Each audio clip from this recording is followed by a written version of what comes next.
Fine, I make people billions of dollars by caring about people. There we go. Because here's the point. Business is life and life is relationships. And at the end of the day, that's the only thing that we have left. And yes, I'm passionate, I'm driven, I will bleed to help people win because I did business wrong.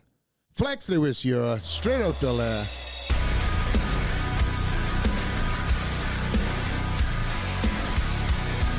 Today's guest is a business consultant who has helped multiple businesses grow to over $1 billion. We talk about bodybuilding trauma, military service, addiction, suicide, sexual abuse, and so much more. It's a very special episode. He is fractured enough to be rebuilt, strong enough to be vulnerable, experienced enough to be wise, and loving enough to contribute to others, including me. Here's a podcast with my friend, George Bryant. My man, George Bryant, Straight Outta The Lair here in Las Vegas. We're doing a very improv podcast because we were, or shall I say, I was waiting for my studio to be in completion. And in fairness to you, you were like, yeah, no problem, I'll wait. Mm-hmm. But you shouldn't wait. You shouldn't wait. And then within probably 30 seconds of that running around the washing machine in my head, I was like, let's go live. So tomorrow I hit up Tyus. Tyus was, oh, fucking hell, Flex. Really? You want to do this tomorrow? I wish we had a podcast camera on Tyus. I love his expressions. We do.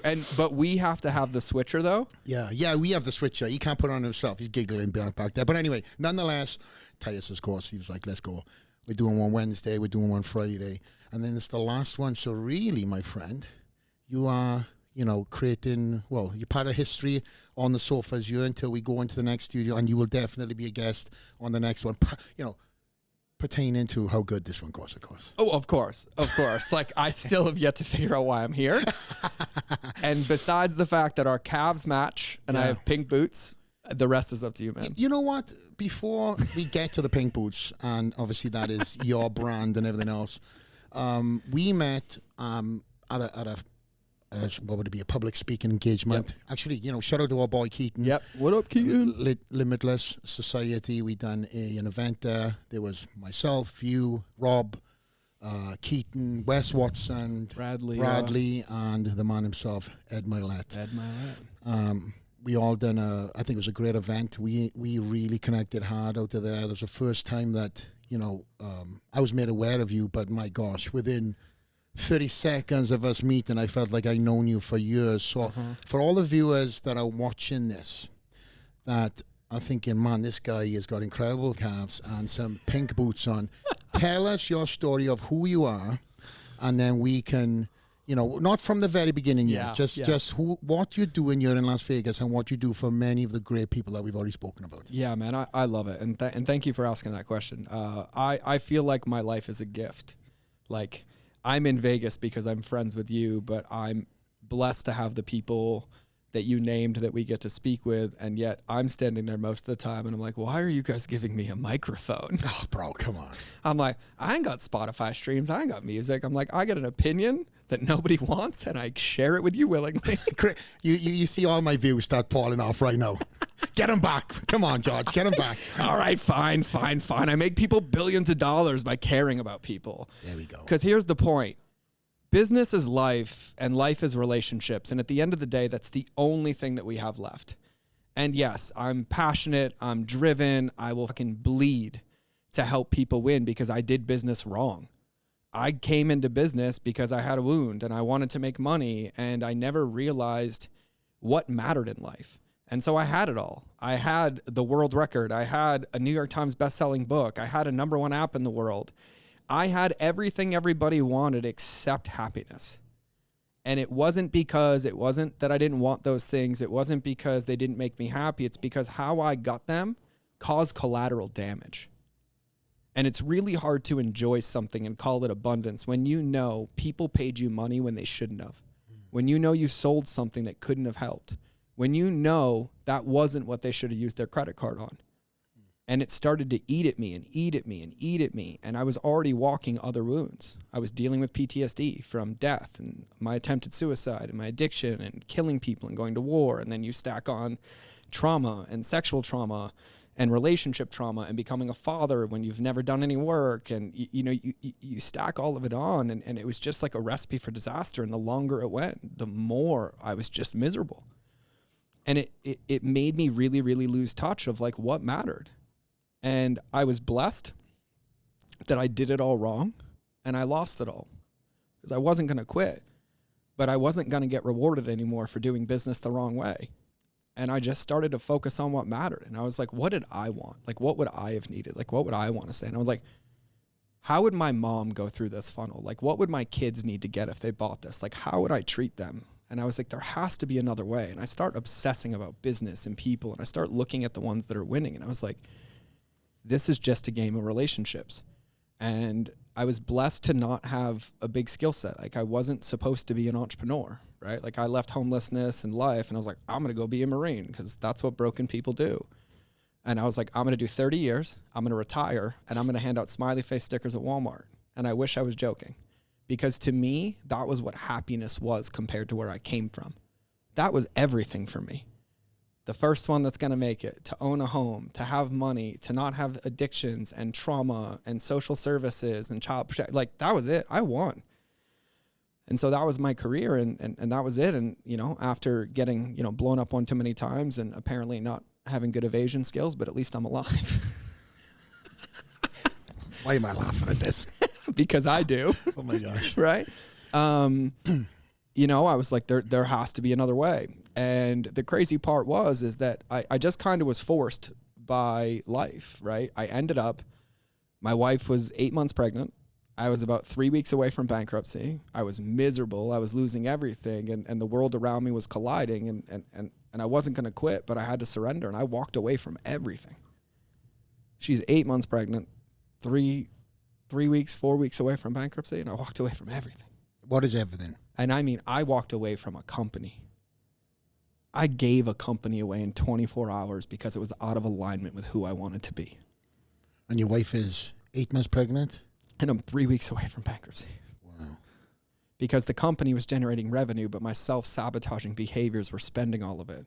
So what is the expenditure, if you don't mind? Just talk some figures. I was spending about $200,000 a month, and I had no employees. You can do the math. Yeah, that doesn't last very long.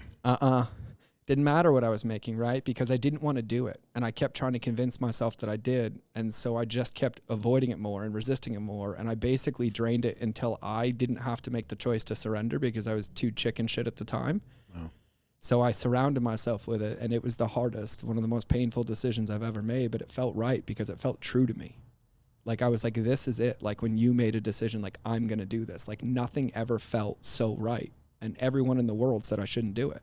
But did you know it was self-sabotage at the time, or were you just living life? I can see it now. Yes, of course. Right. But in hindsight, no, at the time I was like, no, I'm trying. Look, I'm doing this. I'm spending money on this. I'm trying to grow this. But I was choosing all the behaviors except the ones that would have worked. Right. And I can see it now so clearly. And that was a hard moment. And I don't talk about it lightly. Right. Like, there was a lot that went in there, but yeah. I knew where I was. And I was like, I know what's on the other side of this. If I don't change, I'm not changing. And so, yeah, that's how it all started. And so I ended up, walking away and just kind of surrendered. And I ended up accidentally in a room a couple weeks later with a ton of friends. And I was just there to see friends. They knew what was going on. And somebody had asked a question about marketing on Facebook. And they answered it. And because this person's on here, I won't say their name, but they answered it. And I was like, that's the dumbest answer I've ever heard. And he's like, what would you do? Well, it's to preface this is a room full of savages, business savages. There were 22 people in the room, and the combined annual revenue was around $1.6 billion. Yeah, there we go. Let me just fill in the fluff, because I've heard the story. You know the names in the room? And their names. And their names.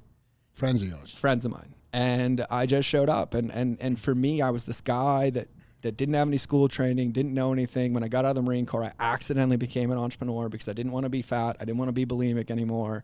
I'm going to teach myself how to cook. I'm going to document it on the internet. And now I'm in this room full of these people, and I'm like, I post recipes on the internet, right? But I'm miserable. I'm depressed. And I was there, and I was in their company. And it got, call it luck, or maybe call it a reward for trusting myself and surrendering. But I ended up answering a question in that room, and I was so nervous. And I answered for like 5 minutes. And then I sat down because nobody said anything. You're probably not used to being confronted like that too. No, but for me, right? Like, I don't think I belong in that room. I'm in hell. And I'm looking around at these people and I'm like, why am I here? Yeah. And then they're like, stop. And I'm like, well, yeah, stop. I am done. And they're like, no, go back up there. And I was like, oh, they're going to give me feedback. They're going to like, oh, what did I do? And they're like, start again from the beginning, but this time make it last an hour so we can take notes.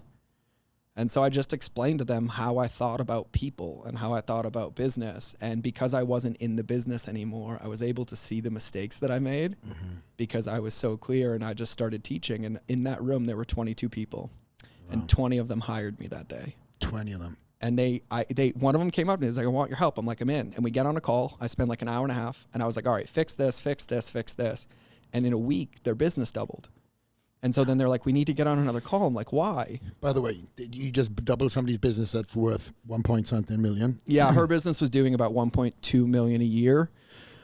And in that week, we added probably $350,000 in revenue in a one tick, and about 50K of it stayed monthly without adding anything else. It was just building customer journeys and, for lack of better terms, programming on the back that allowed people to actually get results, which then allowed them to tell friends and invest more, right? So, but she called me. She's like, we need to get on a call. I'm like, why are we getting a call? We're done. And she's like, I got to pay you. I'm like, why are you paying me? I was like, you asked for help. And she's like, yeah, but what do you charge? And I'm like, you can charge for this? And she's like, you just doubled my business. And I was like, oh. And so I didn't know. So she gave me 25% of revenue lift. Jeez. And so I went from, 3 weeks away from bankruptcy to 7 weeks later. And I went to that room. I said yes. I had no intention of getting paid. I didn't want to get paid. I didn't know I could get paid. And I just showed up to help. And I made $100,000. And then other people in that room, I did the same thing. And they're like, I'll pay you $2,500 for an hour. I'll do that. And I never made a price. I never made an offer. I showed up to help. And then they told me, because they felt guilty for how much I was helping, they're like, we need to pay you.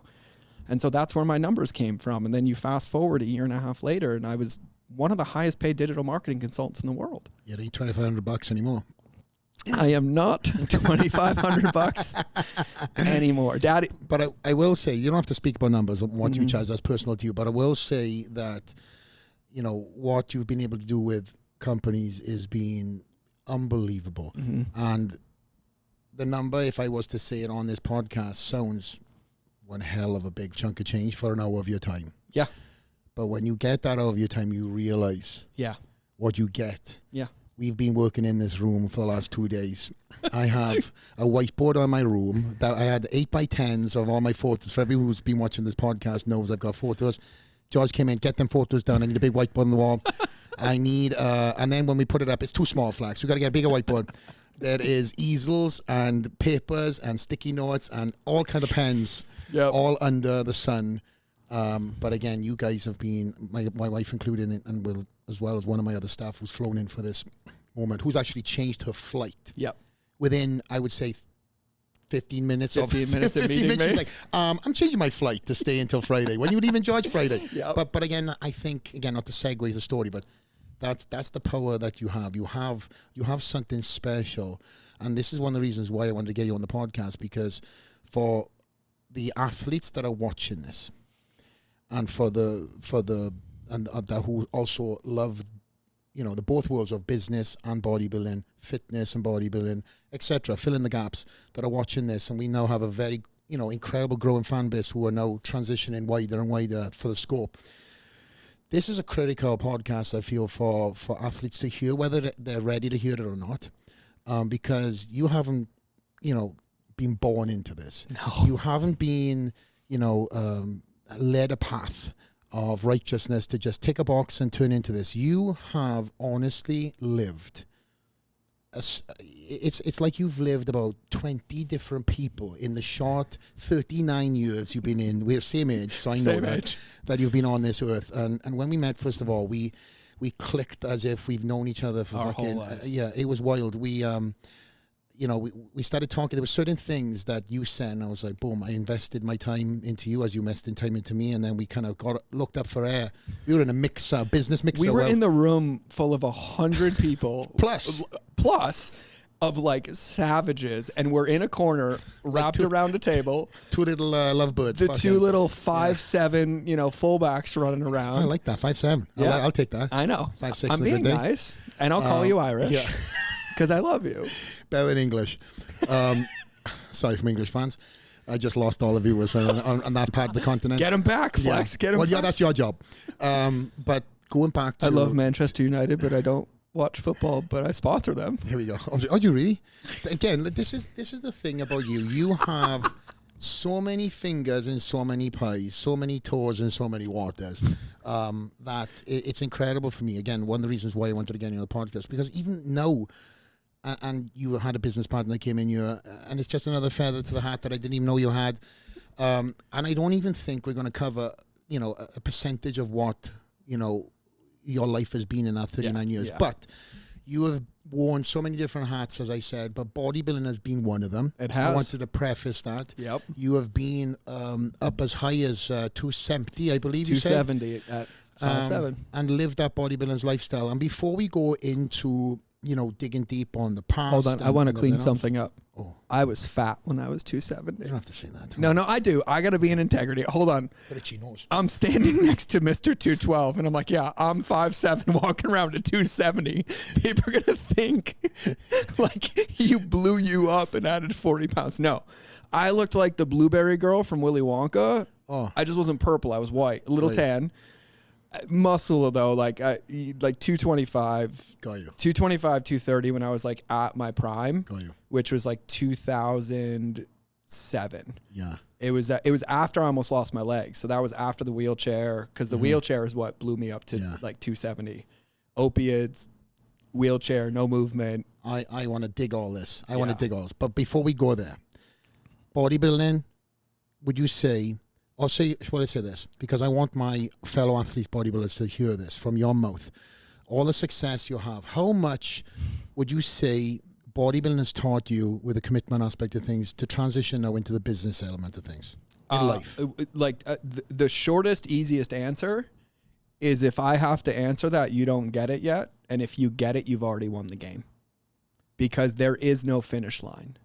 Bodybuilding isn't about finishing. It's about constant growth and daily choices, whether you feel like it or not.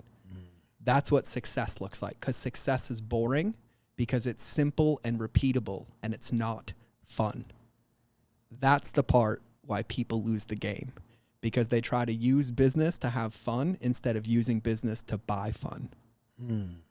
My business isn't fun. I don't like doing the same things every day. Just like I didn't like waking up at 4:30, or I didn't like prepping, or I didn't like cutting water, and I didn't like doing blank. But they were a means to a goal. So they were the path that I was willing to walk. And the more I walked the path, the more I was rewarded with freedom. And entrepreneurship is no different. Success is simple. You don't scale a company to $1 billion with complexity. It's impossible. It comes down from consistent, repeatable behaviors done over a grander modality of time that allows you to win. And if you play that game, you will forever win, because you'll always swing more than everybody else who's trying to figure out how to swing next. The clarity that most people look for, they can't find until they take action. So instead, they look for it, never taking the action, never finding the clarity. But you and I both know, we've joked about this. I relate so much to marketing and so much to business, to bodybuilding, to consistency, because we know the game. That's the hard part, because the simplistic part is what makes us have to choose the action. And when you have the path, then you have to sit with why you're really not choosing the action. Because it's not that you don't know the path. It's not that you don't know to drink your water. It's not that you don't know to meal prep. It's not that you don't know to get your reps in, or your sups in, or your sleeps in. It's that you choose not to do them even though you know. And that's the question that most people don't want to sit with, because the answer equals their success. But most people are convinced that they're afraid of failure.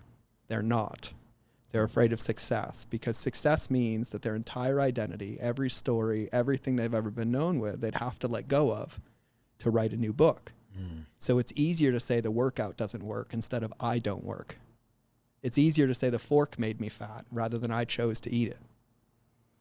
And so it just creates that washing machine of rumination. And the hardest part for me is, no matter how long I've done this, no matter how many times I've won and failed, I can look back at every single win and I can pin it to clarity, intention, and consistency. And I can look at every loss, and those things are the things that are missing. Some gold there, Tyus, huh? And I got one nugget on that, because what bodybuilders understand and what you understood is that you don't win because you're perfect. You win because you keep trying and adjusting until you get as close as possible. There is no how it was done yesterday is done today. There is no how I ate yesterday is today. Every day is a fresh day. And that's what you have to fall in love with. You don't win when you love the finish line. You win when you love the process, because the finish line and where you place is a byproduct of the work that you do when nobody's looking. Right? Like, and I love the Tom Brady story. I crave it. It's your story. It's my story. It's the story of, yep, everybody counts you out. But when they counted me out, when they counted you out, I just went to work. Double down. That's it. Thank you. You're right. I'm not ready yet. But the next time you see me, I'll be beyond ready. And that's what it comes down to. No one's going to do this for me. No one's going to fly to Vegas. No one's going to invest in you. No one's going to give you a chance. I don't know if it works, but I sure as shit am going to invest every ounce into the prep that working is the best possible outcome that I get. And that's all I can do, because I don't have control of the result. I can come into your office. I can invest every ounce of me into you. But what you do with it when I leave is completely up to you. But I do have control of the likelihood of that based on how much I invest in the front and how much I give. And bodybuilding is no different. Eating is no different. It's about making a plan and going. And if you have to make adjustments, but protect the progress. Because I'm pretty sure if you're a bodybuilder and you're in the middle of prep and you eat chocolate cake and you still want to stand on stage, you go back to your meals tomorrow. You don't get a flat tire and then slash the other 3 and be like, oh, guess I'm not going home today. Guess I'm not going on stage. Keeping with the bodybuilding theme, what advice would you give now you're in the shoes you're in now to any aspiring athlete stroke entrepreneur that they can learn in the process of doing bodybuilding before we go? Well, I think the one that most people won't talk about is my end goal, which is the only way you're ever going to win this game is if you have the best, most integrous, whole, complete relationship with the only person you're guaranteed to spend the rest of your life with. That's you. And that's you. Because there's 2 types of bodybuilders in this world. There's bodybuilders that go to the gym in silence because they're dancing with their own devil. And then there's bodybuilders that go and they'd rather listen to everybody else's devils than dance with their own. Let me guess which one you are. Take a gander. There's no escaping you. And what I know is I started bodybuilding because that's what I thought I wanted. I didn't realize it was the fastest path to getting what I really wanted, which was knowing me. The same reason when you had the clarity many, many years before you made a decision, because you also had the same moment. And so what I look at, bodybuilding, entrepreneurship, working out, anything that you commit to, you have to understand that you're committing to something to build a relationship with yourself, not to get something, not to look a certain way. Because what you look like, and this is going to sound as cheese dick as you think, but listen, I'm a man. I was bulimic. I was sexually abused. I would binge, I would purge, and I had an 8-pack and I thought I was fat. Like, I've been there. I know what it boils down to, but how I look on the outside is a reflection of how I feel on the inside. And no matter how many times I repaint my outside, if I don't like what's on the inside, it's not going to stick. And it never will. And my life has been a series of lessons of forgetting that until the universe punishes me and reminds me that it's always going to be about that. When you started bodybuilding, was a lot of the things that you've mentioned, sexual abuse and the trauma and everything else, was that more of a punishment for you to beat yourself up so you didn't do anything? It was both. So it was 2 sides. So the bullying, right? So my front teeth were knocked out 4 times by the time I was 12. Like, I was the only white kid in my class. I was in West Hartford, Connecticut, right? So I'm the only white kid. So all the black kids beat me up, right? Because I was the one that was out, right? And then that was drug abuse, physical abuse, my family, right? So in and out, moving a lot. Ended up in a private school. That didn't go well. Then we ended up moving back to Massachusetts. And then I went to the white rich neighborhood. And then, you know, because my parents lived in my grandmother's house. So I ended up in a neighborhood we didn't belong in. And then I'm picked on for that because I have the broken parents and the drug addicts and the cops. So my nose was broken. So, I mean, by the time I was 14, 15, I was suspended like 7 times for getting beat up. I had like nose broken, everything. I'd never fought back, never. And I just, like, it never felt right. Like, Wow. it never felt right. And then, you know, it was like, I think 7th grade, 8th grade, once I just snapped and I fought back and nobody fought me again, but I never wanted to fight. But I was just like, I don't want to be here. Like, this doesn't feel like living to me. Like, this just feels like hell. And like, I just wanted something different, but I didn't really know and I didn't have any outlets. So I started working at 13. I had paper routes before school. Then I would ride my bike to school. Then I would get off school. I lied about my age. And then I would be the ice guard at the ice rink. And I was the guy that told you to slow down, but I got to skate as fast as I want. I convinced them I was 15. I was 13. I'm getting paid there. And then, you know, I turned 14. I get a job at Dunkin' Donuts. So I'm like, school, work, I'm supporting myself. And so I needed an outlet. Yeah. And I used to try to belong. I didn't want to get bullied. I didn't want to get beat up. So I was like, oh, I'll join a sport. So I start track, right? So I start shot put. So that starts the lifting, right? And then I get good. And then I like win, but I'm getting picked on because I'm doing shot puts. I'm like, oh, I'll run. You're picked on being doing shot put? It's like hell of a masculine sport. Yeah, you're going to remember, I went to high school with Lofa Tatupu, the Hasselbacks were neighbors. Like, I grew up right next to Foxborough, Massachusetts. Oh. Right? So the Patriots were our coaches. Mosey Tatupu was our high school coach. Adam Vinatieri would come to practice. Ted Johnson was on our board. Like, I'm still friends with most of them, and I know them now in real life. But, yeah, it was a weird world. And, like, it was kind of like Yuppieville, right? Oh, I'll play football. I didn't realize that was just another way to get hazed even more. But my bully played football, and we ended up going out for the same position. So I kind of got a little bit of fire in me.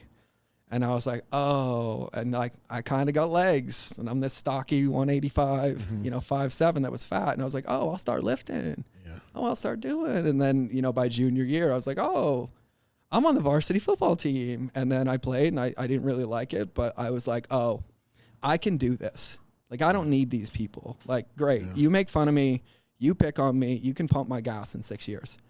I'm not staying here. I will die if I'm here. I don't know what I want. I don't know where I want to be, but I'm clear I don't want to die. Yeah. And I'm out. And so I joined the Marine Corps. I forged my parents' signature, and I joined the Marine Corps. What age is this? 17. 17. Yeah. I didn't forge it. They signed it legally. Yeah. Just making I'm outside the statute of limitations. Yeah, that's now. true. I'm good. That's like 20 years ago. Yeah. It was 2001, so I'm clear.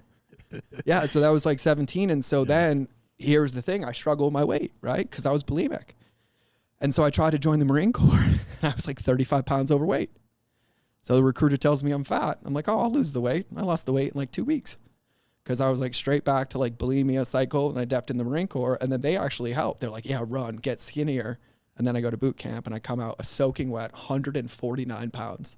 Wow. I don't think I was that light since I was like 11.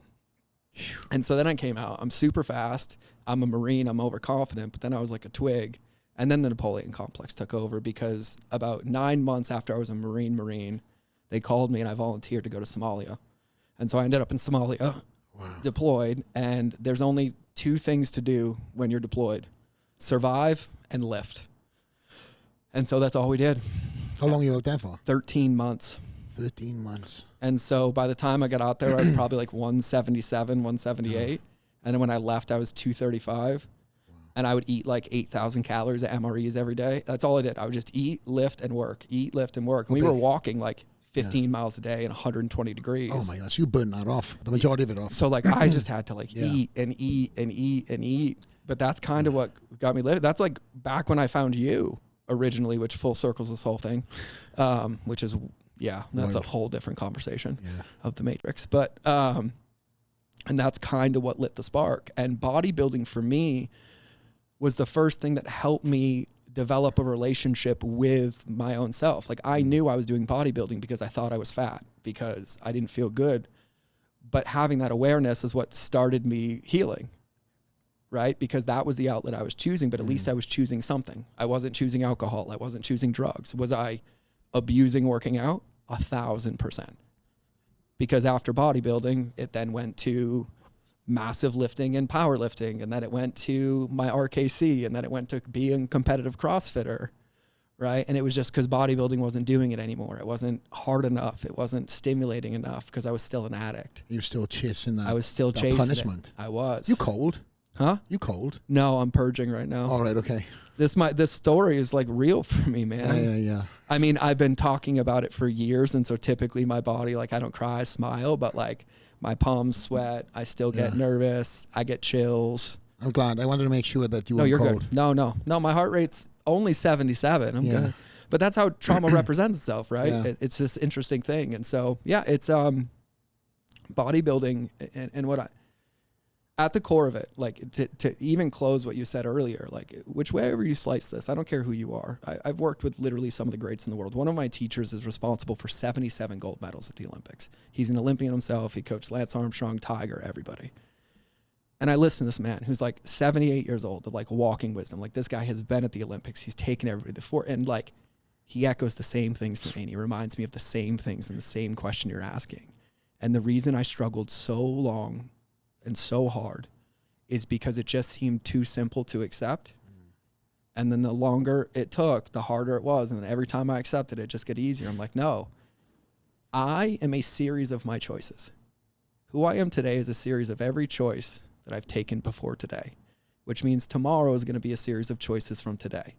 And if I have the ability to be upset and choose an action that's going to make my tomorrow better, or be upset and choose an action that's going to make my tomorrow worse, I just try to choose the better side at least 51% of the time, because at least I'm growing, right? Because what I understand is that if I'm not making progress, I'm dying. Stagnation does not exist. There is no pause. So if I'm not living, I'm dying. And if I'm choosing behaviors that are out of wounds and out of pains and out of my past that isn't happening anymore, that's death to me. And I have a very healthy relationship with that because I have reasons to live. I got friends like you. I got kids. I got things to do. And if I'm going to do them, I might as well enjoy every minute of it because it is too short to not. And I think I'm just gifted with perspective because of those 22 lifetimes, because of some of the things that I've seen, but I wouldn't change it for the world. And you have seen a lot of stuff. I have. You know, the military definitely is.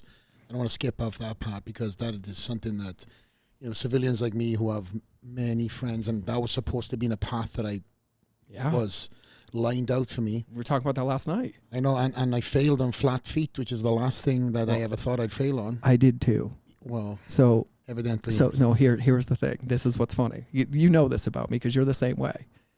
I couldn't not go because I would die.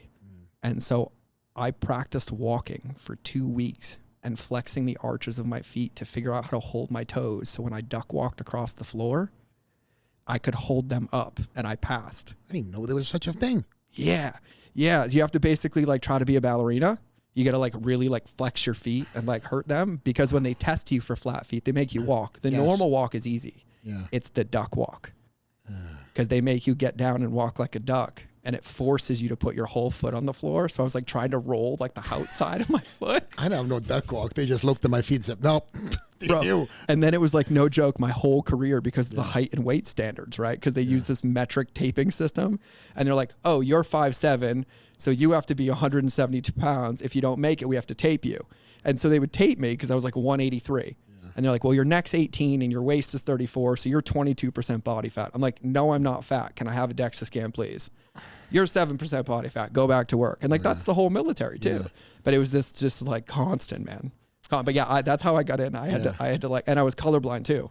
Wow. So I convinced my recruiter next time he went, because he needed the quota for me to join to get his promotion. I was like, you need to get the color book so you can show me what numbers are under them so I can memorize them. Shut up. For the page numbers. Oh my God, you were hell-bent on going. But that just goes to show your mentality back then. Yeah.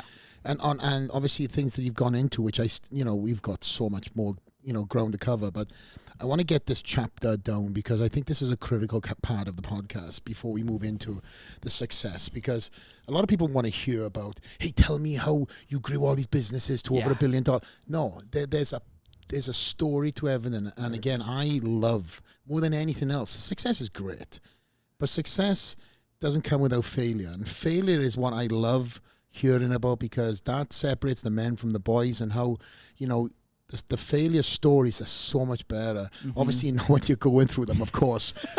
We've all got them, but For sure. nonetheless, you know, and I want to kind of speak about the military stuff. Yeah. And I just preface this, and we can kind of, you know, so we can, I'll lay the bricks down. And then I want to talk about, you know, all these feats of incredible records that you've done and created and set forth to, you know, to do after you left the military. But going back to the military, you know, you're really lucky that you came out with your life. I am. Very lucky. You were blown up twice, right? A couple times. I don't know what you want to talk about. We can talk about all of it. No, all of it. Everything's an open book with me. The floor is yours. Yeah, I'd say the 2004, right around my 21st birthday, I had a really horrific injury happen in Somalia. I was talking to the nurse about it at your house last night, but I had what was called exercise-induced compartment syndrome. Don't Google it if you just ate. I just recommend not Googling it, but ended up having a really horrific injury. And the reason was I'm 5'7", I was 230 pounds. I have 80 pounds of gear on. It's 110 degrees. We're walking, running all day. My body can't handle that, the blood flow. Like, my body couldn't literally keep up with the blood flow. So what happens is the blood starts pumping into your calves, and there's 4 chambers in your calf, anterior, posterior, and 2 overflows. Goes into your foot, comes back up to your heart. When you get compartment syndrome, it gets clogged, but your heart keeps pumping. And so it just starts to expand and things start to tear. Sometimes it rips open, it explodes. It depends. It's a crazy thing. So it turns out mine was pretty horrific. So fast forward, I come home and it's a big thing. They're like, we're going to try to fix this. This is really bad. They go in, they do a partial surgery. They do a partial release. It's a full surgery, recover, do 30 days. And they're like, it didn't work. And they're like, we're going to have to amputate your legs. And I'm like, you're going to have to go for yourself sideways. Yeah, no. But the military, because they did the first surgery and it failed, was the only reason I could ask for a second opinion. And I asked for a civilian opinion. Done. I got an orthopedic surgeon in North Carolina, and he's like, this is bad. He's like, I can help, but this is temporary. This will never be fixed. You're going to be able to walk a little bit. You're not going to feel them. You're going to have to relearn how to do all this. You're not going to be able to be in the military anymore. And I was like, cool, whatever. I wasn't thinking about that. I was like, just get me better. Because if they didn't do the surgery, they were going to medically separate me. Wow. Where was I going? I had no money. I didn't have a home, like nothing to go back to. So I was like, do the surgeries. So the next year was basically hell. It was hell. I was alone in North Carolina. I lived in my barracks alone, brick room. I had a surgery. I had a what's called a fasciotomy. And because mine was so bad, he had to do each side of each leg separately. Oh, one by one. One by one. So it was 5 surgeries total. Wow. The partial, and then left side of left leg. And then when they do the surgery, you can't close it because it's all inflammation. So my leg is open, then they debride it twice a day, every day, and then they close it more and close it more and close it more. And it takes somewhere between like 2 and 3 weeks. Where did they cut you open in this? On the shin, right? Yeah. That I don't know side, if you guys can see that. Yeah, so on both legs, on both sides, from knee to ankle. Yeah. Just to show, just in case we can't see it. You guys can see that there? That's the camera. Oh, yeah, here, I'll show you. Right there. George, when you tell these stories... Nobody believes me. No, but I'm saying, when you tell these stories, does you have dramatic feeling when you talk to these? Because I notice you're shivering. Yeah, so see how I'm not shaking right now? Yeah, and this is not drugs. No. That's what I want to preface. No, like, see how I'm not shaking right now? Yeah, because I've mentioned it to you. But when you talk... No. When I talk about the trauma, I'm happy, I'm clear. Yeah. But I'm also talking about moments where I almost lost my life, like where everything was gone. I know. And so, like, literally, as soon as I start talking about it, yeah. So, like, the thing about trauma, like, I'm not sitting here pretending to be healed. I don't have this figured out. I have these feelings, and I'm like, oh, I guess they're still there, but I'm going to go do something anyways. Right? Like, one of the greatest things my wife ever said to me, like this one line that this woman said to me forever will keep this woman in reverence in my life. And it was in the very early stages. She looked me dead in the eye in our relationship, and she said, you want to know your biggest problem in life? She's like, you think commitment is feelings. And I was like, huh? She's like, commitment is not feelings. Commitment is I'm going to do it irregardless of how I feel. So stop making commitments to things you're not really going to do. Wow. And that one hurt. And I thank her for it every day. Yeah, that's a kind of a deep one. Well, yeah, she's also, the mother of my children, and I'm the man that's supposed to, I thank her for calling me forth how I should.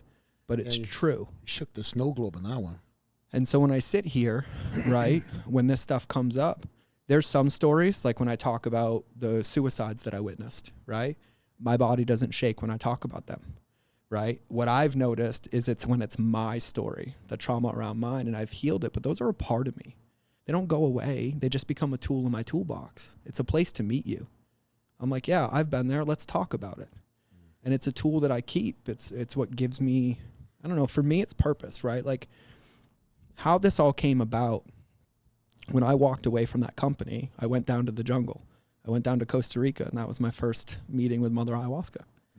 And I had just been living my entire life in pain, right? And when I got down there, my shaman sat with me, and he said, I know why you're struggling. It's like, because you have no purpose for your life. I was like, yeah, I do. I was a Marine. I was no. He's like, you have everybody else's purpose, not yours. And he gave me an assignment. He said, write this on the top of a piece of paper. He says, what is my purpose? And he said, come back and see me when you have an answer. And he's like, oh, and you get to sit alone in silence until you find one. Took me 4 days. Wow. And I was frustrated. I cried. I was angry. I was like, wow. And the next day, and this is so weird to even talk about, but I just woke up the next morning in like a stream of consciousness. The only thing that I wrote on a piece of paper was to stand with structure in the face of resistance to create possibility. One more time. To stand with structure in the face of resistance to create possibility. The reason I had the life that I had is so that I can use it to help other people avoid living the life that I lived. Or else there's no reason for me to be here. That's what teaching is. That's what giving is. That's what leading is. That's what being a human being is. So we thrive on in life playing leapfrog with each other. The reason we live these lives, the reason we have these stories is so that we can overcome them and share that knowledge with the people around us. It's the only thing that gives me meaning and purpose. It's the only thing that makes sense. That's what I wrote. That's why my branding is a lighthouse, because that's the definition of a lighthouse. And so that became my reminder. And it didn't mean anything to me. It didn't show itself like, oh, my life makes sense. Like I'm still sitting here shaking, answering this as I rebuild things that are real and lost. Like it doesn't make it easy. Like in March of 2020, I lost it all again. It doesn't make it hurt any less. It makes it hurt more because I had it all. But then I have to remember that I've played this game before. Many times. Many, many times. Different chapters. Different level, different story, different wrapping paper, same game. And I'm like, well, I guess I get to be in kindergarten again. Here we go again. Go back to the calves, man. Go back to the I'll go back. So what ended up happening was so they debrided it, closed it, then they did the second one, right? And so this whole time, while the surgeries are active, the only thing I have for pain control is I have a PCA pump in. So I have a patient-controlled anesthetic. So basically every 6 minutes, 9 minutes, I get morphine, right? So I'd say about 30 days in, I'm probably like the biggest meth addict in the world, or whatever the closest thing is to opiates, right, on that illegal side. But did you know that or did you just... I had no idea. I was just in so much pain. Yeah. I was in so much pain. Even like, when hold on. I said that, look at my leg. Yeah. Huh. Like, I have physical reactions in my body, the pain that I felt. Like, I can't feel pain in it, but the memory's still there. So, like I said, it doesn't go away. But I can't let it change who I am. Or else there's no point. So, yeah, it shakes. Like, there's still hurt. Like, I don't take opiates anymore, but everyone's like, God, you're so bullish. Like, you do cold baths, you do breath work, you sleep so good, you supplement. I'm like, dude, I was on like 30 hydrocodone a day. Like, that pain doesn't go away. Like, it doesn't change the fact that, like, that's still a horrific injury. I joke about it. I wear pink boots. I bring light of it. I haven't felt my legs since like 2006. Like, I fall 3 times a week. I fall in front of my kids. But I tell them it's okay. Because this is a choice that Daddy made. And things happen. But our choices don't have to define us. I'd rather be the guy that has legs and can't feel them in pink boots than be the guy who said, yeah, take my legs because I don't want to give it a shot. And so, yeah, it's real. I don't spend my days riding unicorns on rainbows. I spend my days remembering the depth of the pain and the things that I've experienced and why I'm still here. because there's no point without it. It's the only thing that makes sense as to why my friends died and I didn't. Why their kids are here and they don't have their father, but mine do. Because every one of them would punch me in the mouth if they ever heard me complain about how hard it was or how difficult it was or how much I didn't want to do it. Well, guess what? The moment I had a kid, I gave up every right to ever say any of it.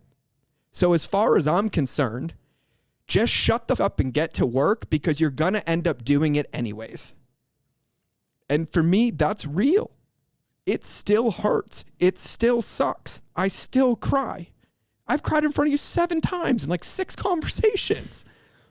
That's the part about being a human being. It's being.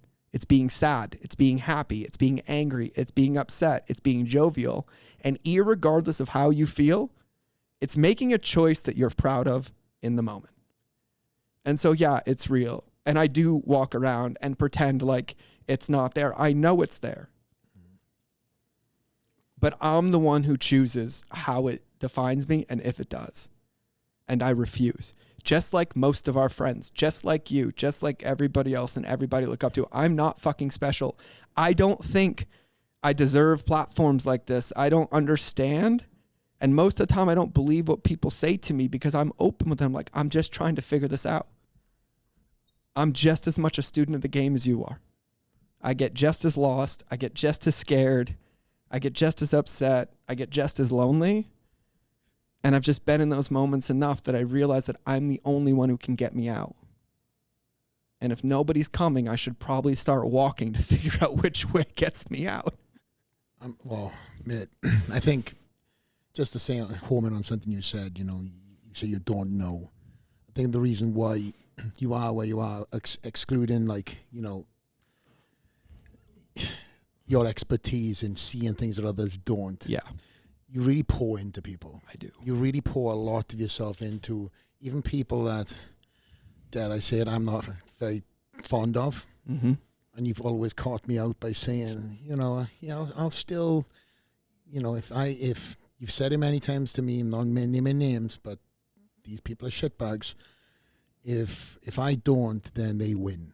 If I'm not being me, then they win. And that's a very powerful thing. And I'm not there yet. Mm-hmm. I'll be honest with you. Mm-hmm. My ego, my morals, and my integrity still has a hard time being that person, but it took you a long time to get there. And I still practice it every day.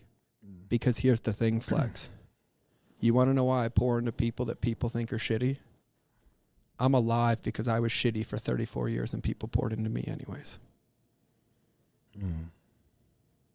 You really? Do you think so? I was one of the biggest emotionally abusing, narcissistic tendencies people ever because I did no work, didn't acknowledge my trauma, and I projected it out on everybody. This is post-military. Post-military, pre-healing. So in your healing, you kind of put stock more into poor me kind of thing, attitude, or what would it be? It was the only way I'm going to be happy is if I make as much money as possible, and I don't care if I steal it from you, break you down, your soul, screw you over, lie to you, cheat on you, steal from you.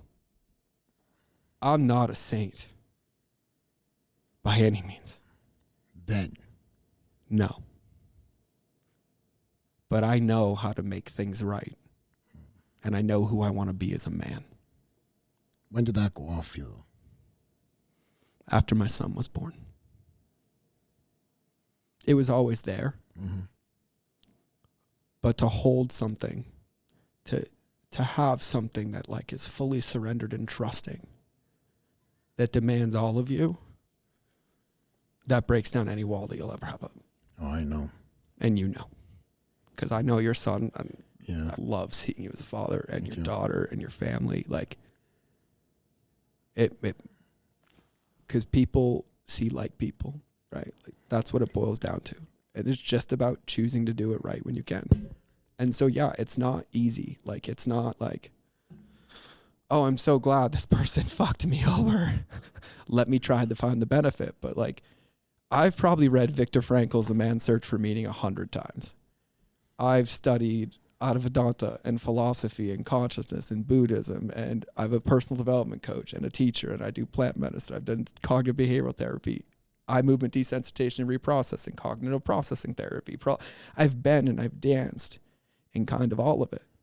And at the end of the day, I can summarize with that Mike Tyson video I send you every single time. You love that. I've sent that video out thousands of times because he's one of the wisest men post-healing and post-plant medicine. That dude is walking wisdom. You don't get to grow up in a life that makes the devil find heart and love and not be one of the wisest people that are on this planet.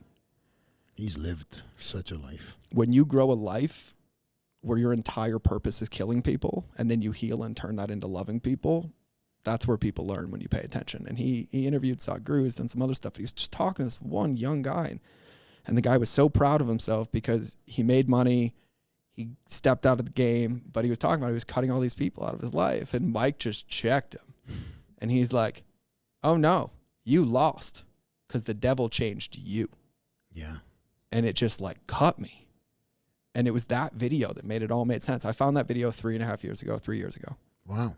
That soon, huh? I've watched it every morning, every night, every time I wonder and every time I struggle, because at the end of the day, all I have control over is me.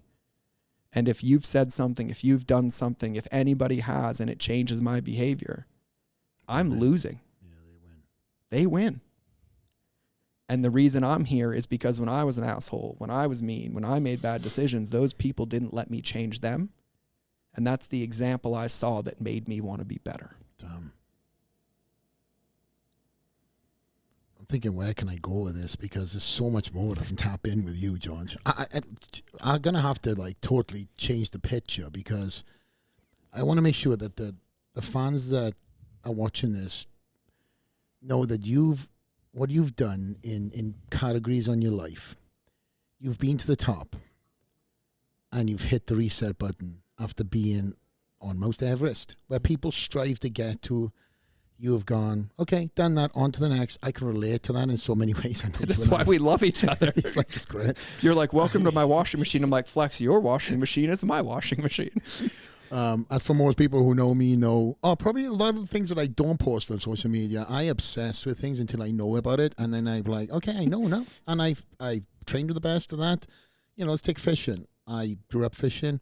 When I was in Florida, I fished every single day, twice a day, got obsessed with it, fished with the best in the world, the Bass Pro Shop people. I didn't post this nonsense, none of this. I still love fishing to death, but because I got there, I was like, okay, let me find something else to obsess with. But this is not my podcast.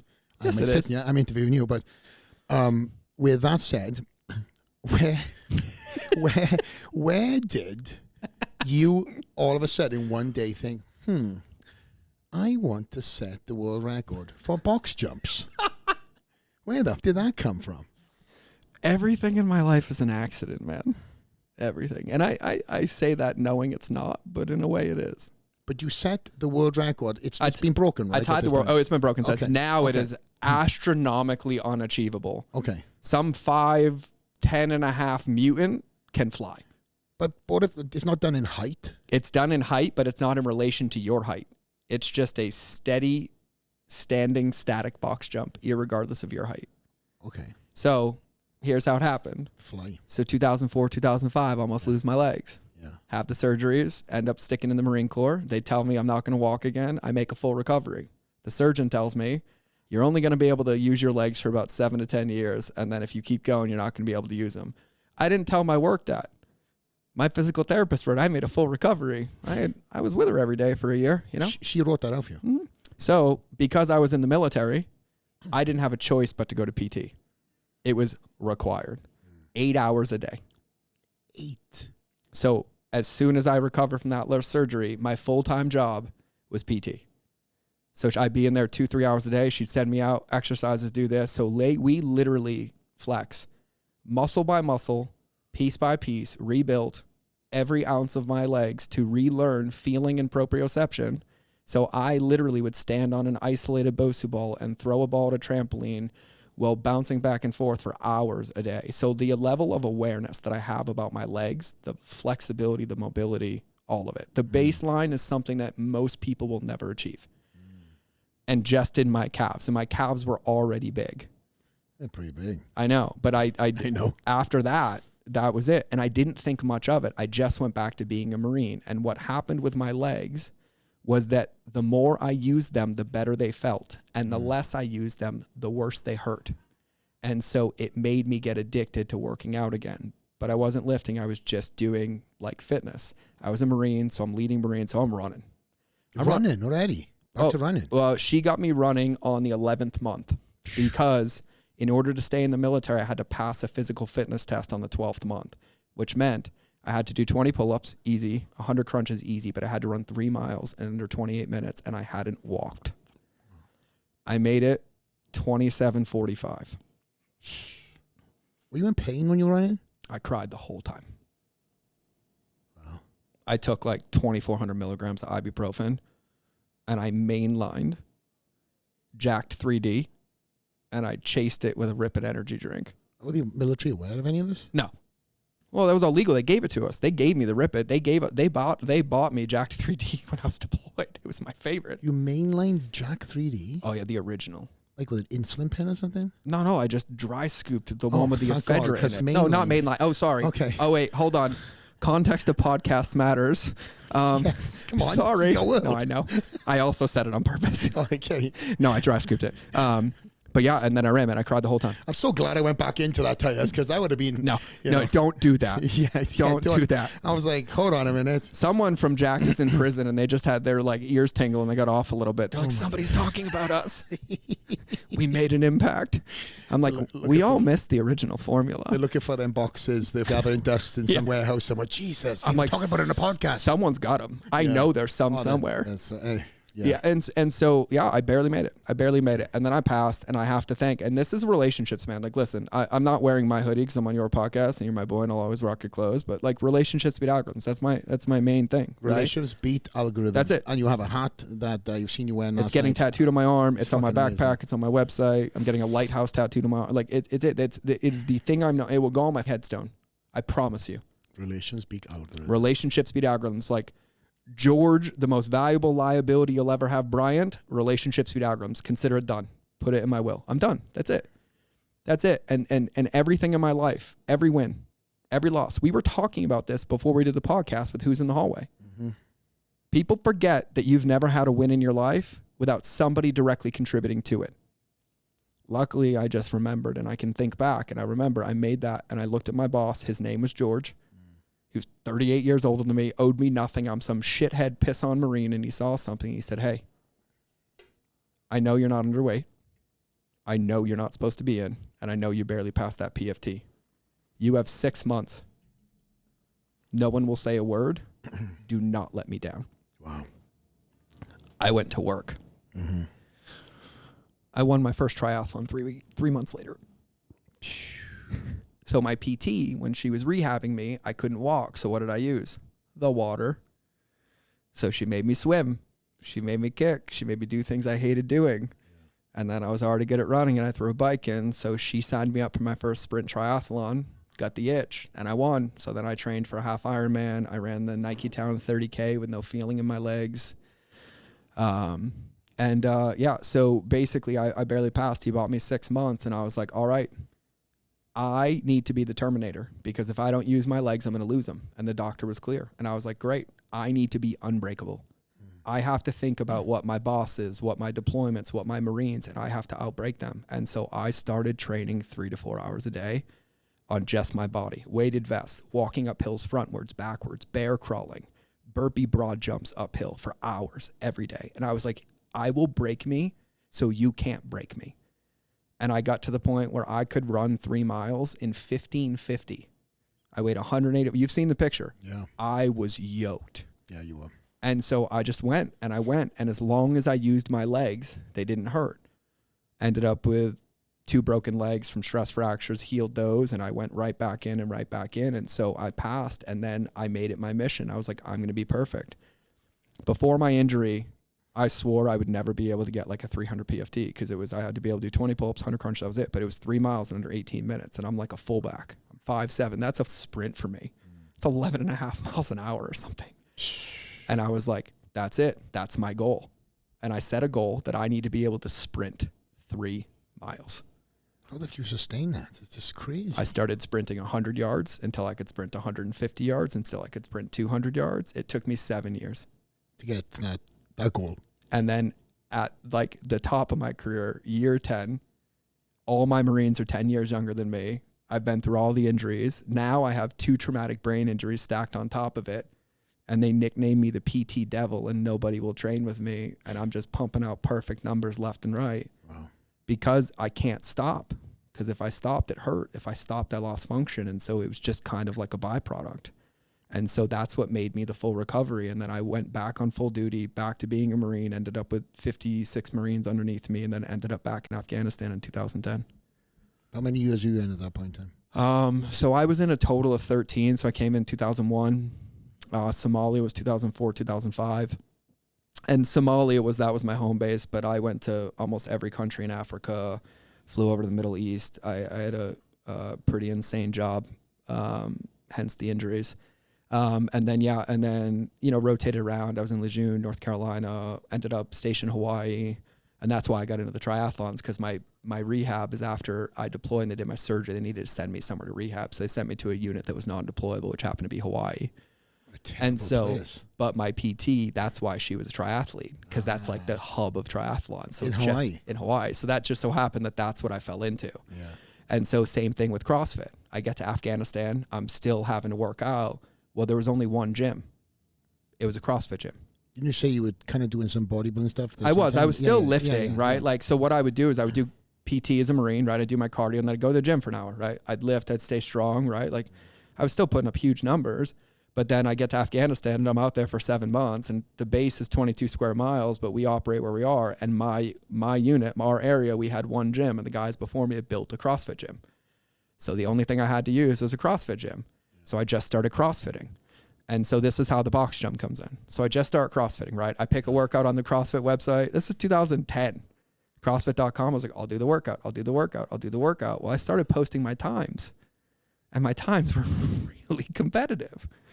Because I had the cardio and I had the strength, and now I was getting the endurance and tying them together. So I just started knocking out these numbers. And so me and like 10 Marines are training one day, and the Fight Gone Bad workout comes up.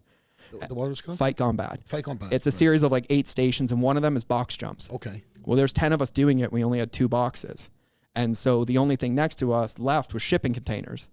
And they were like 40 inches. So the boxes we were using were 30 inches. So I was like, all right, 2 of us will use those. I'm like, I'll use them. The other guy will use them. So we do the whole workout and we crush. But the guys using the regular boxes, because they're Marines, were like, whatever, we can jump on that box. And so they go over, they jump on it. And then 2 of them start stacking weights to see who can jump higher. And so all of us just start playing. So we start jumping, we all jump. I win. I don't think much of it. We measure it and it's like 54 inches. And I was like, oh, that's cool. Went back to work. Don't think anything of it. 2 weeks later, one of my Marines walks in. He's like, hey, Staff Sergeant Bryant. Like, what's up? He's like, do you know what the world record for a standing box jump is? And I was like, no, and I don't care. And he's like, it's 56 inches. And I was like, and? He's like, you jumped 54 the other day. I'm like, great. I don't care. Get back to work. We're leaving the wire in an hour. Wow. And he's like, all right, cool. Get back to work. Don't think anything of it. Go on a mission, blah, blah, blah. Like a week later, I get a phone call, and I'm in Afghanistan. And the colonel's like, in my office now. And I'm like, oh. And I was like, I didn't do anything. That went right. I have no clue. I walk in. She's like, what's your problem? And I'm like, what are you talking about, ma'am? I have no clue. She's like, world record? I'm like, what? Yes, ma'am.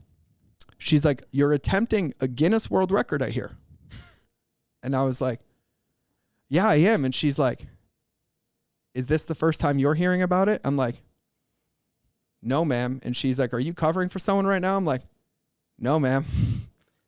And she's like, what is this? And I had to tell her the story. And I was like, and she's like, who? I'm like, I'm not telling you who, but I have an idea.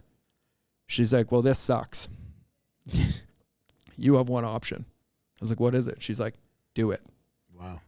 And I was like, okay. Why are they so hesitant on supporting you? It wasn't about supporting me. I'm in the middle of a deployment, and they submitted it, and then the media outlets started out. We want to interview him. We want to get him on calls. Like it's like I'm doing a job. Like this is not like media relations. We're not deployed on a boat somewhere, right? And so it's like this is the last thing that's like on the thing, right? And so of course we have some downtime and like things like that happen, but it just wasn't in my purview. And so I don't think anything of it. And then I was like, all right, cool. So I start training. By the way, to add 2 inches takes like a year. Just so you know. On your box jump. Not someone else. Yeah. I hear there's podcast advertisements for those things. I have to clarify. You just let the door wide open on a lot of things today. I know, Flex. I'm waiting for you to slide in and close it. Ew. Well, I'm here. Jesus. We cuddled last night next to doing IVs. I don't care what you say. I don't care. Don't let the pink boots fool you guys. Don't worry.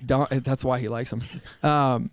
And so that was it. And I didn't think much of it. I didn't make a big deal of it. Like for me, I was like, cool, I'm already working out every day. So we just start training and I'm doing stupid shit. Like my Marines, I'd be like, they're like, what are we going to do today? I'm like, we're going to do a 2-mile burpee jump run. And they're like, what? I'm like, yep, burpees and jump for 2 miles in the desert. And then we'd grab 7-ton tires, these giant tires. And we're like, all right, for time around the compound.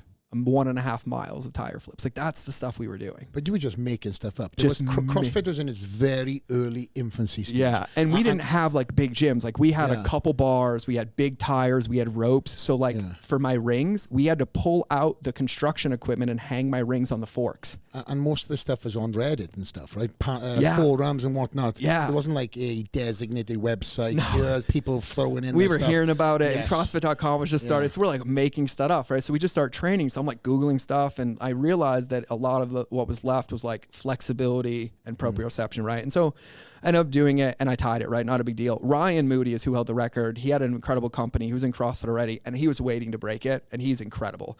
He came out, I tied it, he heard he broke it, but then now it's like 13 inches higher. Oh my God. And so it was 50, my highest one was 59 inches. 59 inches, right? So I'm 5'7", so that means at a static stand, you have to jump, land on the box, and full hip extension, right? And so it's about to my chin, right? And then now it's like at my forehead or something, and I'm like, there's no way, right? And so, yeah, so it was, like I said, it was like just an accident. It wasn't like, oh, I set out to do it. Somebody else gave me a target, and then I was like, oh, got it. And I'm a lot like you in that sense. Like, I've never been the guy who can sit down and like make a vision board. I can't tell you what I want it to look like. I can't be like, oh, this is what I want on my whiteboard. Like, I can't. I build my vision brick by brick.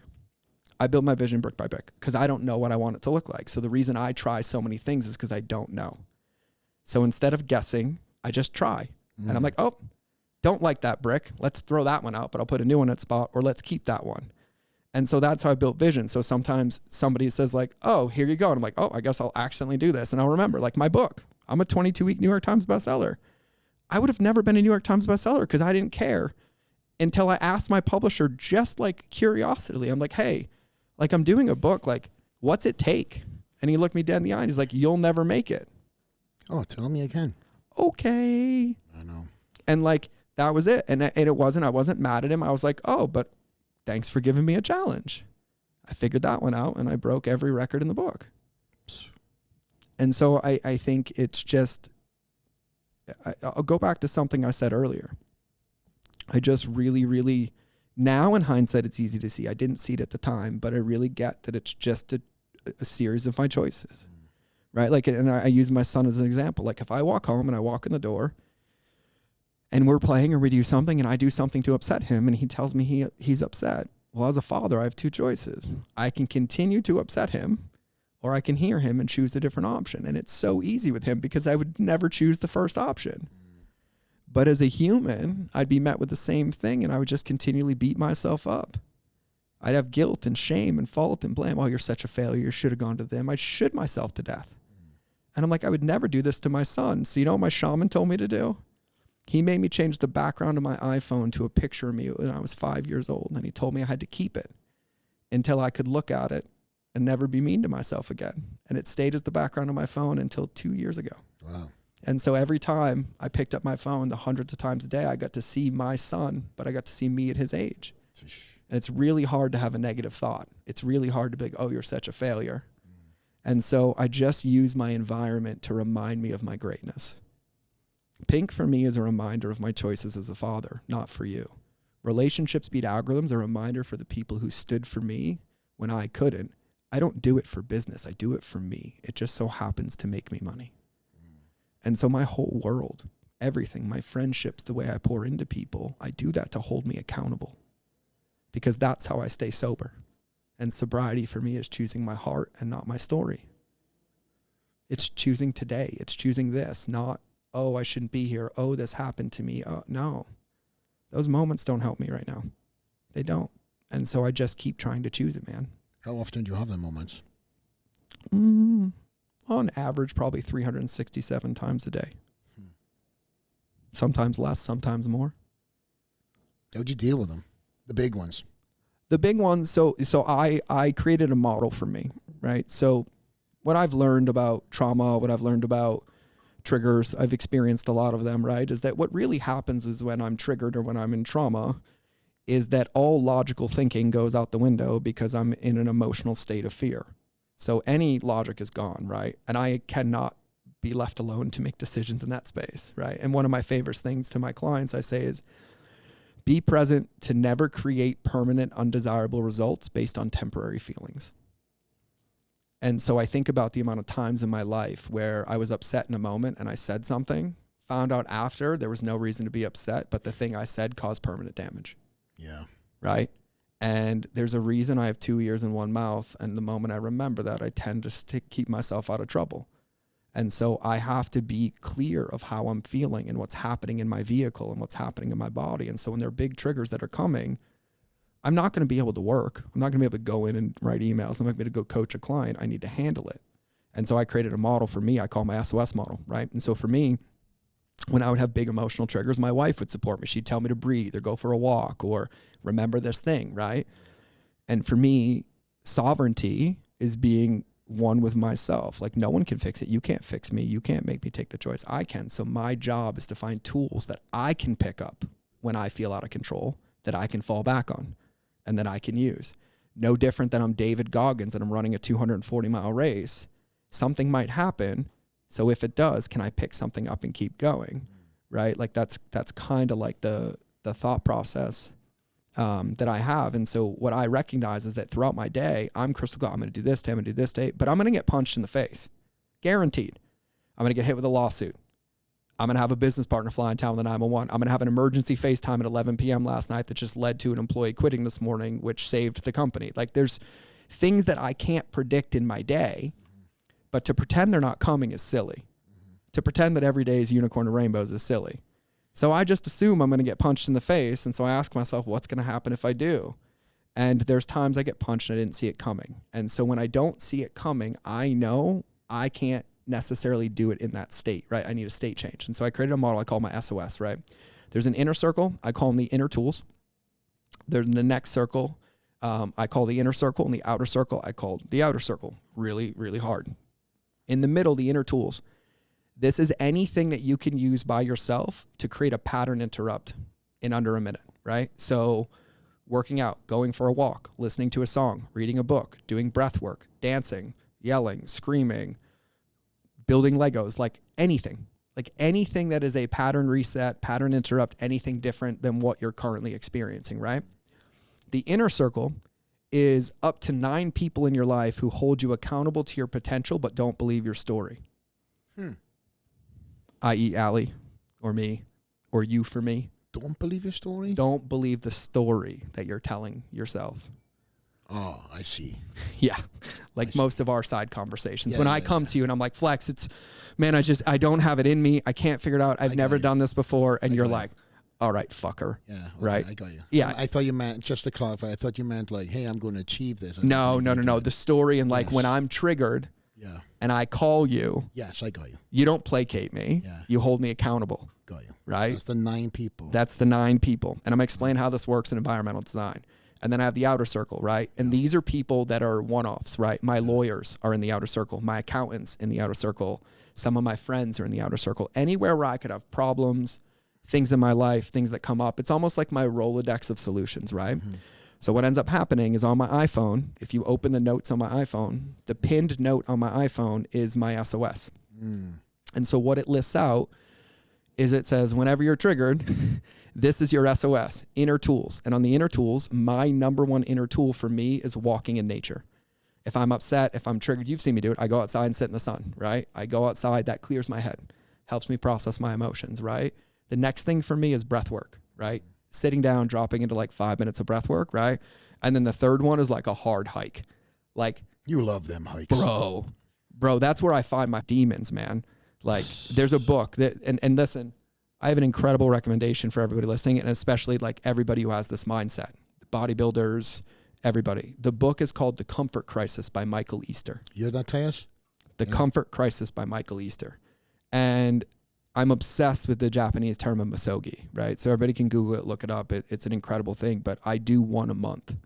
But there's 2 rules about misogis. Number 1, you have to have at least a 50% chance of failure. And number 2, you can't tell anybody about them. Just told me. No, you don't know which ones I did. I'm playing. But they're a space for you to figure out who you are. So I'll talk about one of them, one of them in particularly for me. When I get really triggered, like the bad stuff, when I have triggers come up around like combat or death or those ones, like the only thing that really helps me is space and nature.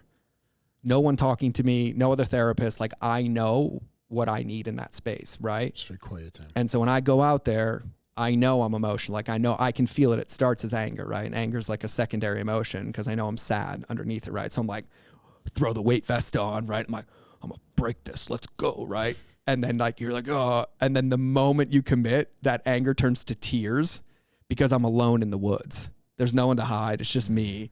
And then it's just like this release, right? And sometimes it comes at a mile or 2 or 5, but I know everybody listening to this has had this moment. You're like walking on the treadmill, like minute 30, you get the best idea of your life or the most clarity you've ever had, right? Or like you're in the middle of a set and you drop in flow state and you're like, I have to stop right now. I need to go write this down, right? We know what those things are because what we're doing is we're forcing ourselves into presence and we're forcing ourselves into movement. And the movement is processing the emotions and the trauma. Right? One of my greatest teachers, one of my healers who was actually a doctor-trained psychiatrist and then became a shaman, always reminds me, and he's like, if it's coming up, it's coming out. And what he means by that is if you're feeling sadness, that means your body's releasing it. It's not going back in. Like, you're not going to be sad, but if you push it back down, you're going to be sad. You're suppressing it, right? So for me, hiking is that thing. But I always like to have a finish line. I don't like committing to things openly. I need to know, and I know you know what I'm talking about. And so it scared me. And so I was like, all right, I'm going to do a hike. And all I did is I'm going to set a timer, and I'm going to hike out for 6 hours. And I know your hikes, your paths you take. And at 6 hours, I'm going to turn around, and I'm going to come home. I have a gallon of water. This is fasted. This is between me and me. I'd say about hour 2, I was done. And I mean, I can't make it another inch. Oops. Too bad. I'm 7 miles in the woods. You gonna die? Didn't think so. So now what? Let's go. Step by step. And some of those hills, man, 100 yards took me an hour. Foot by foot. And it's just me. I was crying. I was yelling. I hit the ground. I'm a failure. I'm a winner. Every emotion you can imagine. All of them. And at some point, it clicks. Like, all right. No matter how long it takes, no matter how many steps, I'm getting home. I do that once a month. The book, The Comfort Crisis, will change your life if you're willing to put in the work. No one's going to do it, man. No one. Only I can. Do you like putting yourself in these? I mean, listen, read through what I'm saying here, but do you? I love it. Yeah. I love it. You know what I'm trying to ask. You want to know why? You want to know why? It keeps testing. It's testing, but you want to know why? Because I know at any moment in the future, at any time, at any hour, you can call me, and no matter what problem you have, I've got you. You will never hit me with anything as close to deep as where I put myself. Ever. I don't do this to punish. I do this to love. I don't do it all. I love it. You know how I train. Sometimes I train, sometimes I don't. Sometimes I run, sometimes I don't. Sometimes I lift, sometimes I don't. But I will always try to explore the depths of me. Because I got issued this vehicle, and I spent most of my life never picking up the owner's manual. But I want to win.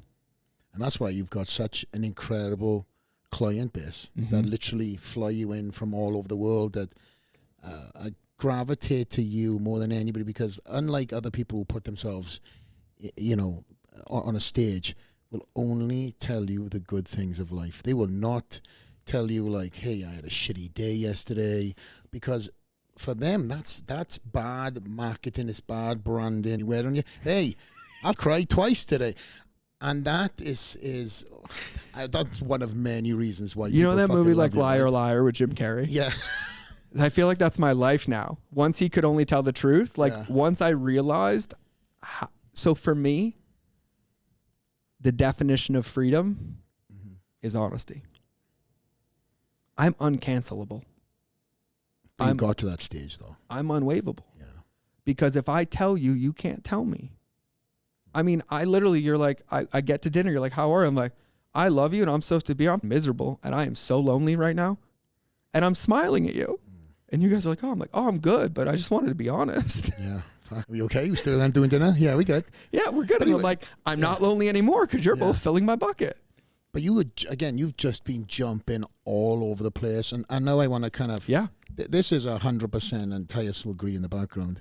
This is 100% another part two. There's no way we're going to cram this in this episode. We're going to have, this is part two. What we got left in the clock, Tyus? We're into what do you call it? Are we in the red zone? No, we're into extra time. We're in penalty minutes right now in the football game. It's I even called it football. Even Stevens. But there's things that I want. We can save all the business for part two. By the way, that's called an open loop for everybody listening. But I do want to talk about some of the stuff, because there's brands that I've fucked around with and had fun with that I didn't even know that you owned or partnered in and stuff. One is Gel Blaster, which you quite gladly sent me. Several hundred boxes of ammunition and guns and every kind of one you make under the sun to my house, which I had a blast with me and my daughter. The video is so good. And for every who missed the episode, I'll probably link it below, where myself and Adi, we had a blast literally on the Gel Blasters. It's so much fun, dude. And that's one of your companies. Tell us about the entrepreneurial element from, losing everything. Yeah. You get linked in with some incredible people. You start doing the marketing. You start getting into people's. You start, being in front of some powerful people and truly testing them and changing their mindset and getting into it. But again, I will leave some on the table for part two, please. So I'll leave plenty. I think this is a hard question for me to answer, Flex, because a lot of people ask me how, and you're basically asking me how to have a happy marriage, because I've never invested $1 in a company. I've never had the intention of investing in a company. I've never had the intention of owning a company. Everything I've had as an entrepreneur has been an accident. And how many companies you have right now? It's either 9 or 10. And how many companies, just so I get this soundbite, how many companies have you scaled to over $1 billion? That I've personally been involved to scaling over $1 billion, 3. 3 companies to over $1 billion. And over 100 to 9 figures. The amount to $1 million, I don't know. I don't know. That there's a couple a day that I probably talk to, have influence on. I mean, I've been doing this for a long time. So when I walked away from that company, the part that I also deleted all my followers. You got to tell us this. You can't open this camera. So let me just give you let me paint a picture for every entrepreneur on this podcast, because you're going to get nauseous right now. Hella nauseous. So first, let's start with the website. How many people do you think a month were coming to the website? Tell me. 9 million. 9 million. 9 million. And I know you're going to tell us what this is, but for everybody, hold on to your seats, because this is Banana's story. My email list was, oh God, the email marketers here are going to hate me. I had 750,000 people on my email list. Still got that email list? No, I deleted it. Oh, you fucker. Tyus, we could have loved that.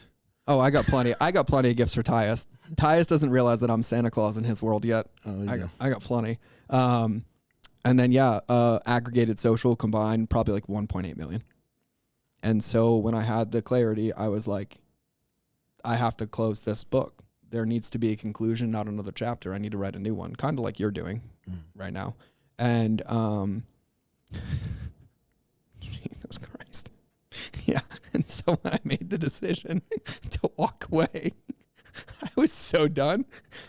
The most liberating moment is the moment I was clear. I opened it and I just deleted social. I literally, I didn't tell anybody except the person I was giving the company to, and then the team. And then I was like, no, you're transitioning all this next 24 hours, but all of this is leaving. I'm like, you can have the emails. You can have, I'm deleting everything else. I gave him the products. I gave him the bank account. I gave him the rev. I gave him everything. I was out. I'm done. Done. And I literally disappeared. But when I disappeared, most people forget, like people come to me as an entrepreneur, like I need a website. I need social media. I need email. I was doing $3 million a year with no email, no website, no social media marketing, no college degree, no consulting experience, no models, no nothing. Just my willingness and commitment and really, really grinding. So like for those 3 years when I wasn't on the internet, all I was doing was building with everybody who called. And in the beginning, it was simple. Can I help? And they're like, yeah. I'm like, how much? Nothing. Let me help. Hey, can I help? Yeah. How much? I'm like, well, they said it's worth, let's go. But I've never charged people if I can help. I don't try to charge money. I try to help. And I look for every opportunity. And you've heard me say this. Yeah. Every human I meet is my customer sometime in the future, including the barista who's going to be your gym member and the one this morning whose name is Tina, who has a dream of becoming a professional dancer and has a podcast, right? Like everybody. Which, by the way, he paid somebody's gym membership yesterday that he just got talking to at the coffee shop up the road. I'm not going to plug them because they don't sponsor the podcast. No, they don't. But he paid for somebody's gym membership because this person said he trains at Planet Fitness. Oh, yeah. And he wanted to join your gym. So, and then on top of that, last night we had an IV at the house. I leave the room for a second. I come back and the nurse is like a giddy schoolgirl because he connected with George on Periscope back in the day when you were posting so much stuff. And this guy knew, oh, I remember when this. And I thought, first of all, he was kind of leaning into it. Like, you know, he knew the surface stuff. But then he started talking about some intimate stuff, some stuff that you would never know unless you were a big hardcore fan of you. And tell us about that in a nutshell, and then we got to leave some stuff on the table because we do. We have to personally work. We do. Time is not on our favor. I got some work to do on our empire. We have to. I've got a lot of stuff we're doing right now, and I'm very excited to showcase the fans in the future what we're doing here at the Dragon's Lair and all the other brands. And this is why George is here, but. We can't get George on the podcast and not talk about relationships, the empires he's helped other people build, along with his others that he walked away from. And you walked away from a 2 million fan base on Instagram. You deleted it, right? Yeah, well, between Facebook and Instagram. Yeah, something like. I don't remember the splits. Yeah, Facebook was bigger. I owned Facebook, but you were food blogging. I was food. Well, that's what everybody thought. And right in. Well, this is what's funny. Okay. The nurse last night. Yeah. He was looking there and he's like, so what do you do now? I'm like, oh, I'm teaching people, entrepreneurs, like mindset, relationships. And he's like, isn't that what you taught us with food too? That's what he did say. And I was like, are you picking up the game yet, buddy? It's the same message he said. Same message, right? Yeah. So my phrase, and I said this at the beginning of the podcast, like I understand I win the game because I don't try to monetize anything. I build relationships. And so by default, I monetize everything. Oh, wow. Right? That's it. That's all I have, right? Like that's it. Yeah. And so with that, though, I understand the power of people. And because I came up from nothing, because I came up homeless, and there's parts of this story that are really, really important. When I decided to become a food blogger, I wasn't trying to be a food blogger. I was posting recipes on the internet to heal myself and documenting the journey. I wasn't pretending to have the answers. I wasn't saying I figured it out. I said leadership is not being in front of you or behind you. It's walking the path with you because I have way more work to do than all of you if you're following me. So I'm going to get to work and you're welcome to come with me. And I've been open and honest since the beginning. But in the beginning, I made a rule that if somebody took the time to invest in me, I would take the time to invest in them. So from day one of my first ever business, I've had a rule that every comment and every message will be responded to forever. And when it can't, I will have to close my business. And it has been 13 years. And personally, in everything I own fully, 100% mine, I have never missed one. Now, let me tell you what that looks like in real life. So Flex and I are friends. Flex used to be on my wall. And Flex and Jay and Lee were who I looked up to, especially Flex, because we're the same fun size. Fun size. We got a snack. Yeah, you're a snack for an elephant, bro. I'm a little smaller. And so with that though, right, like I had an awareness of you, but I never thought I was your friend. I never thought anything. I was like, God, I respect this man. Yep. Thanks for being one. Thanks for showing me the way. And so even when I met you, I didn't meet you like, oh, you're Flex. I was like, what's up, dude? Yeah. How are you? Oh, Allie, nice to meet you. Like, what an honor. And I'm like, I said something to her because I know what it takes to support a man like you because I am you and you happen to hear it. And so I'm in Vegas because I love you to pieces. And I'm like, I happen to be a magician and you happen to have all the things I need to do my tricks. I'm coming to help. And I walk into your office and one of your employees is sitting on the couch and she changed her flight after 30 minutes. That's only part of the story. 15. Let's get into the rest. And by the way, she also knew you from another world. Now let me get into the rest. I'm teaching her on how breathing into people and responding to them and being consistent will lead to things that you'll never understand while teaching Flex how to monetize relationships. And like 3 hours in, she's like, did you have an app? And I was like, I did. And I was like, let me guess. It had a green background. And she's like, I had your app on my phone and I looked at it the other day. And I was like, taking up space in your brain rent free since 2015. And she's like, oh my God. And then last night we're at your house getting our RV drips because we're healthy. And he shows up. He looks somewhat familiar to me. I even think I said that. I think you did. I did. And I was like, he said the same thing you. And I was like, huh? Okay. We start talking. Then Lauren's talking. And she's like, wait, what was your old business called? I was like, Civilized Caveman. Oh my God. Civilized Caveman. And she's like, oh, that's right. I found the app. Wait, I've been following you since like 2013. 10 years now. And then the IV guy's like, wait, did you start on Periscope? I was like, I did. He's like, for a really short time. I was like, I did. He's like, where do you go? And then I was like, and you used to DM me.